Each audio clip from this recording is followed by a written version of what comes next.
Hi, my name is JJWilson, and I'm a voice actor, and I have been a voice actor since I was 5 years old. And I've been doing it ever since, full-time freelance, 26 years. And in those 26 years, I had a school in Florida called Read It and Reap. Ha ha ha ha.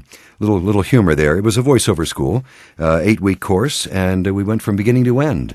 An awful lot of fun. Put about 60 or 70 people through the course, and what I teach not only works for voiceovers, but for public speaking. It just gives you more confidence in the way you present yourself. And one of my tricks that I used in that class is the coolest thing. Connie Zimmett, who was, I should say, she passed away recently, was one of the great voiceover people of our time. She was one of the first ladies in the 60s to be a jingle singer and the voice talent on the same spot. She was one of the first people to do that. But one of the tricks she taught me is something called character key, because as we all know that voiceovers are instant acting. There's no rehearse time. They give you the script, and 5 minutes later, you have to perform it. So you kind of go from being who you are normally to turning on that character, doing the performance, and then when you're done, you go home. Or if you're already home in your home studio, you really don't have far to go.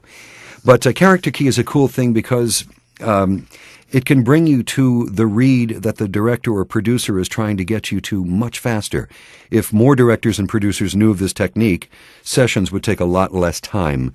But if you find yourself in a session and you're just not getting what the producer is wanting, try changing what you think about while you read the copy. For instance, you might say to yourself, well, the producer might say, I really want this to be kind of secretive, pulled back, not so loud, some dumb thing like that. Think of yourself, if I read this like an excited spy, that'll give the impression. And if you take a piece of copy from home, and read it your way, and then try reading it like an excited spy, and then after that read it like a cheerleader, and then read it like a murderer. But the secret to character key is don't think about it for more than a second. Do what your version of a spy or a cheerleader or a murderer may be.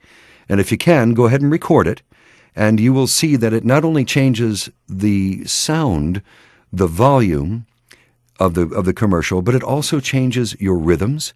It changes the way you hit words, the cadences, and it makes it a completely different read.